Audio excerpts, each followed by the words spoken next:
Taga Bohol ka, idol. Ay, kita mo naman ang salita ko ay straight na Tagalog. Paano mo nasabi na ako ay taga Bohol, idol? Hindi man ako matuto mag-Bisaya. Konti lang ang alam ko ng Bisaya kay may kaibigan man ako dito sa Korea na taga Bohol, Bisaya. Tagalog talaga ako, idol. Tingnan mo ang salita ko. Straight gini siya mag-Tagalog. Mga Bisaya ka magsalita kay matigas man magsalita ang mga Bisaya sa Bohol. Natutulong ba ako mag Tagalog talaga ako, taga Maynila ako. Straight ang Tagalog ko magsalita, hindi matigas ang salita ko.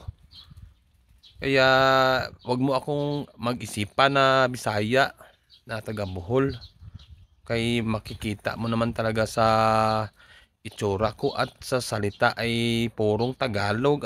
Hindi ka mag-ana sa akon. Yatay na. Lain na kayo taga bitaw dol taga Bohol ko taga Bohol ko. Sige na ko content og Bisaya. Lain na pod og kanang mag